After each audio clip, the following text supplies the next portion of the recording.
Hey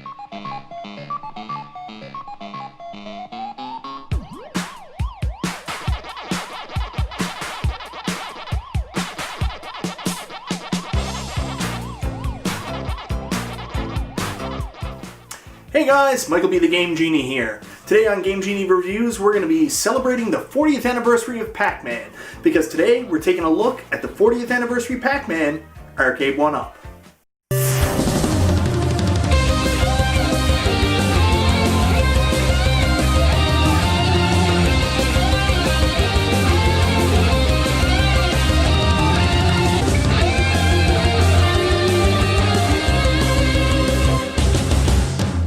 So that's right guys, today we're going to be talking about the Arcade1Up 40th anniversary Pac-Man cabinet. First thing I want to get out of the way, this is not a sponsored video. Nobody sent me a cabinet for review. I actually purchased this with my own hard-earned money. So this review is purely coming from the perspective of a fan of retro video games and a fan of Arcade1Up's products, someone that's passionate about it. I have 7 of these now, so clearly I think there's something special. Anyways, we're going to be talking about the Pac-Man 40th anniversary today, which is kind of a cabinet I didn't ever expect to buy. You see, initially when I started picking up these arcade cabinets, I really focused on one that resonated with something from my youth, and Pac-Man was always a little bit outside my age range. I grew up in 1980, so I just kind of missed the whole Pac-Man craze in the arcades and Pac-Man Fever. However, recently I got back into watching shows like Arcade Impossible, John's Arcade, and even going back and watching movies like King of Kong and Pixels, and it really made me fascinated with like the whole thing about arcade history. Another YouTuber by the name of Retro Ralph once said these are kind of like a gateway drug, and I guess in a way that's kind of what I'm going through right now. So I've become really fascinated with that, and there's no game more synonymous with arcade history than Pac-Man.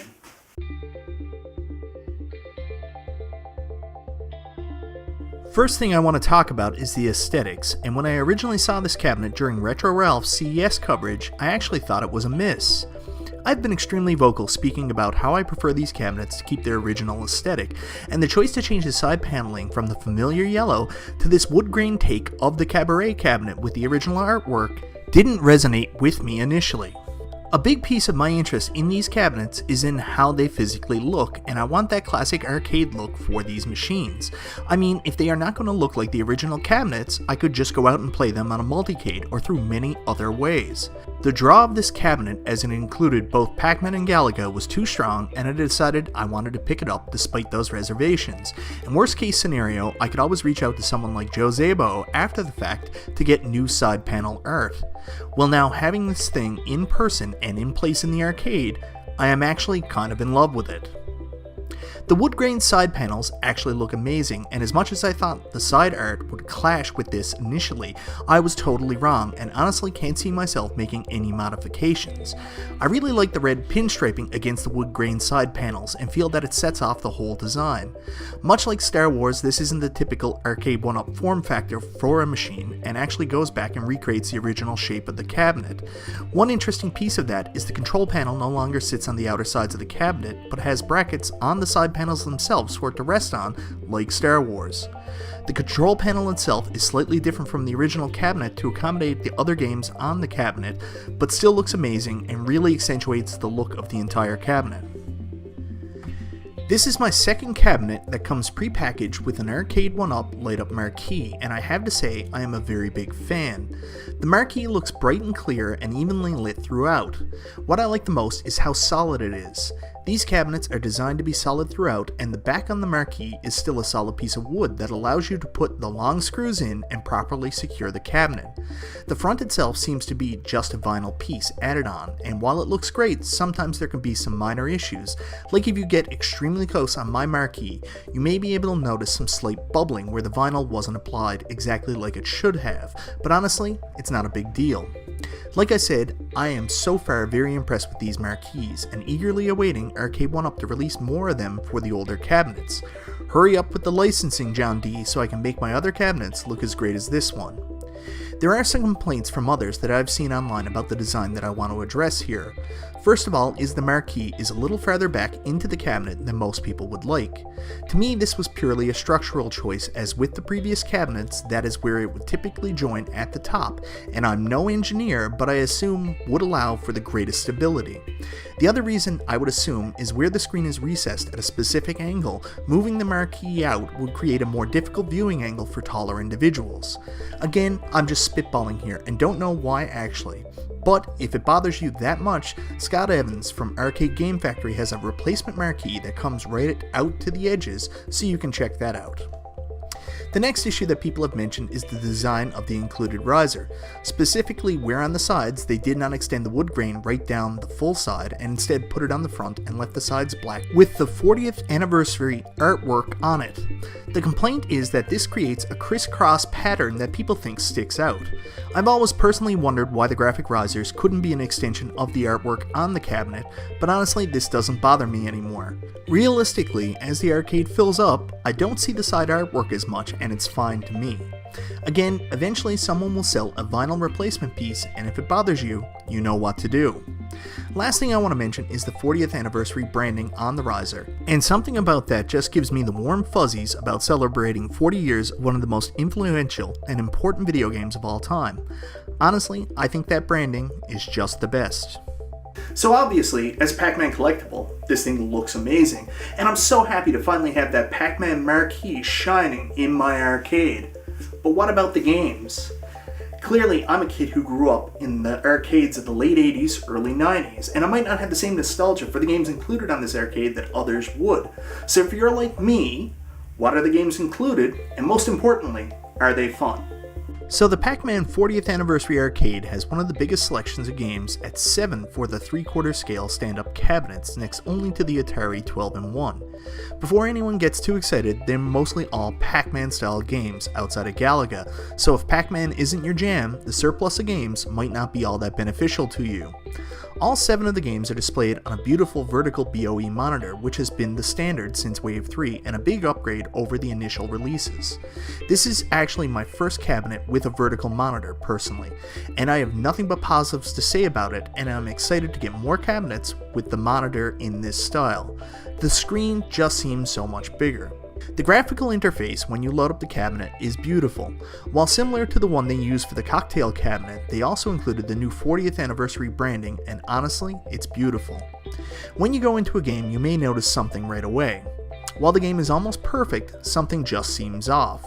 If you look closely at the graphics, they aren't as sharp as you would typically see on the Wave 1 Pac-Man Arcade1Up, or even possibly through an emulator on a modern TV, and have a slight blurriness about them.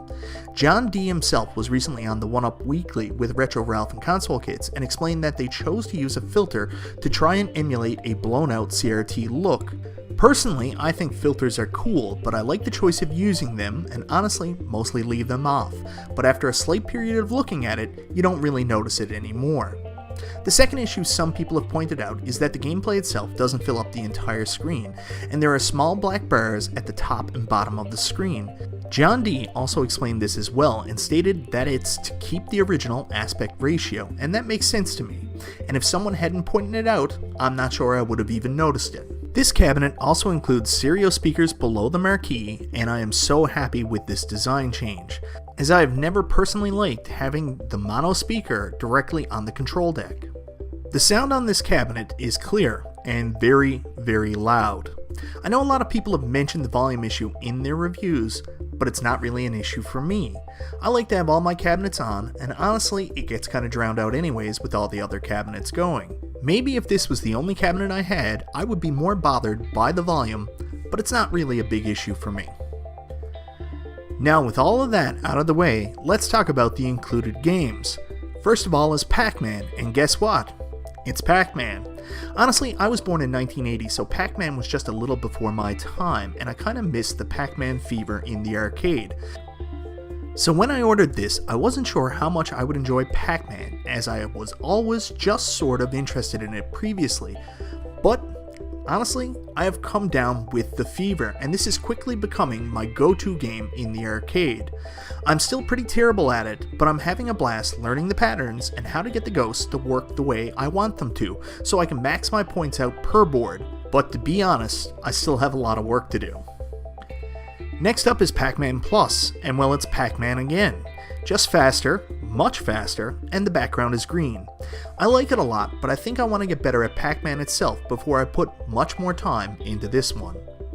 Now we move into the territory that wasn't on the original cabinet, with Pac-N-Pal, which is a new take on Pac-Man that changes up the playstyle slightly, while still keeping the key elements of what makes Pac-Man great. Next up is Pac-Mania, which turns the series on its head as it changes the viewing angle of the game to an isometric style and adds a jump feature. I played a lot of Pac-Mania on the NES, and I'm looking forward to exploring the arcade version of it. Super Pac-Man is a great addition to this cabinet and a sought-after cabinet for collectors, so I'm very happy to see it included here. Again, it's a new take on the original, including a new power-up that allows you to become bigger and move through barriers. Pac-Land is probably my least favorite game on this cabinet, as it's a weird side-scrolling platformer where the controls are super weird. Where you control your momentum, left and right, by pressing one of the trigger buttons. Another drawback for this game is that it's a 4x3 game on a vertical screen, so it shows up extremely small on this cabinet. It sticks out to me right now, but I'm sure over time I will get more accustomed to it and not notice how small it looks. Last but not least is Galaga, and what a great addition to add to this cabinet. I mean, it's Galaga, so I don't feel like I need to say too much more about it other than it's one of the most influential and fun arcade games of all time, and I have been having a blast with it. Its inclusion on this cabinet created almost a 2-for-1 concept to me and was instrumental in getting me to buy it. So guys, that's my review of the Arcade1Up Pac-Man 40th Anniversary cabinet. Personally, I think this one's a slam dunk, not just for classic arcade game enthusiasts, but also for people like me that are looking to go a little bit outside of their nostalgic comfort zone. I want to apologize for the timeliness of this review. I realize this cabinet has been out in the US for almost 2 months now. We have a little bit of a delayed release here, usually in Canada, and we actually only got the cabinet within the last 2 weeks. I got mine last Saturday, and I wanted a little bit of time to play with it and enjoy it before I really kind of tried to pass an opinion on it. Another thing I want to mention, I'm getting a lot of feedback on my channel that I've been doing a lot of videos on Arcade1Up recently, and I have. It's because it's a product I've become very interested in. I love the idea of having classic arcade in my house. I love playing arcade games. It's something that's rejuvenated my interest in retro gaming recently. So I've been trying to share that passion and try to share that interest with you like I've always done for retro games. I'm not the kind of person that's trying to sell something or trying to be something or reach an audience I didn't currently have.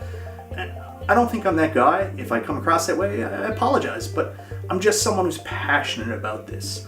Also, I'll be honest with you, I'm not saying I wouldn't turn down a review cabinet, but these things are expensive. I would love to get a review cabinet.